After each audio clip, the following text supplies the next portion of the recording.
Hello, I'm Lauren Green, and you're in the strategy room.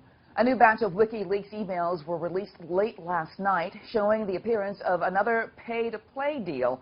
A conversation between Hillary Clinton staffers confirming a $12 million donation that Clinton secured for a speech in Morocco, which was apparently her idea. What does this mean as we near the general election and Clinton continues to try to win voters on the campaign trail? Well, joining me now with reaction, professor at Iona College and strategist at Applied Techonomics, Jeannie Zaino, and Republican strategist Brian Morgenstern. Welcome to you both. Thank you. Brian, I want you to react to this first. $12 million a month after she launched her bid for the White House. What do you make of this? It is bad timing. It looks bad. There is an open question that I don't think anyone is going to answer, which is what on earth did they get for $12 million? Because the Clintons attending something in Morocco cannot possibly be worth that. There must have been a conversation or some kind of access that they wanted. I can't imagine the king the king of a government which Hillary's own State Department in 2011 said suffered from systemic corruption at all levels. It's hard to imagine they're writing a check for $12 million just out of the goodness of their hearts. So the timing of this, that it was the secretary's idea, that she negotiated this, that she set it up in the midst of her presidential campaign. But it was set up before it was launched. I mean, the timing is what the issue becomes. And Jeannie, I want your thoughts on this because she ended up not making the speech, but her husband Bill, daughter Chelsea, they ended up going to Morocco, but it wasn't Hillary there. Hillary was not there, although even her aide, Uma Abedin, said this doesn't look good, or she knows she has a mess on her hands.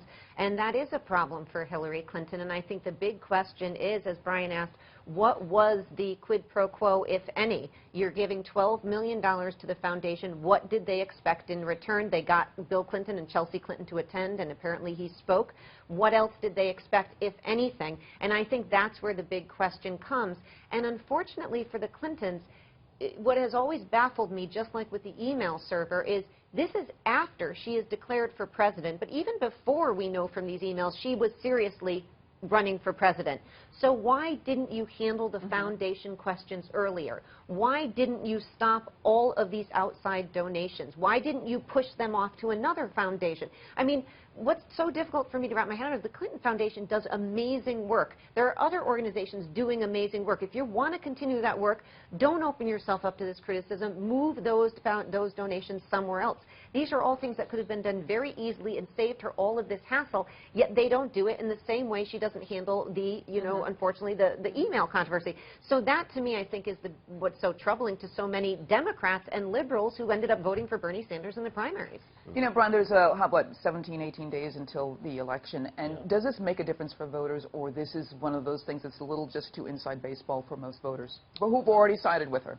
Well, I don't know that it changes people's image in the sense that it is another example of the Clintons being insiders and being open to criticism of, potential corruption and these sorts of things. It's another example. It's just another breadcrumb. So I think it sort of confirms people's impressions rather than changes them. So I don't know that it's going to have an impact on the trajectory of the race. That said, if I were, part of the Trump campaign, I would be hammering this home, saying it's $12 million from the King of Morocco. She said, she just told you in that debate she's acting in the best interest of our country. Bull. Right, what on earth was she getting? So if they can capitalize on it, it could make a difference. But that said, it's sort of confirming things. But Jeannie, the information is out there. Is there anything that can be divulged or unearthed because of this that could change anything? And just your thoughts. You're unlikely to see that in the next 2 weeks, unfortunately, for the Trump campaign. And, this WikiLeaks drop would have been a huge issue in any other campaign, except you've got Donald Trump who can't get out of his own way to allow these things to come forward. And so, I mean, if you imagine, people always say, well, why aren't they getting as much of attention as the Billy Bush tape? Well, because when you ask the American public, would you rather read a John Podesta email and they say who, or hear about a sex talk between Billy Bush and Donald Trump, one wins out all the time. And so this is the problem the Trump campaign has.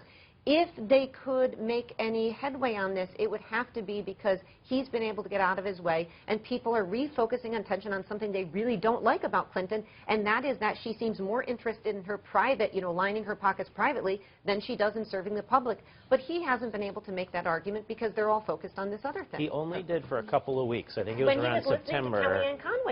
And he just shut up. And all the negative information about the Clintons that was the headline for a couple of weeks. And then more, like you said, getting in his own way. All right. So. I want to thank you so much, Jeannie and Brian, for being here. And for complete coverage of the 2016 election, go to foxnews.com. I'm Lauren Green, and thanks for watching.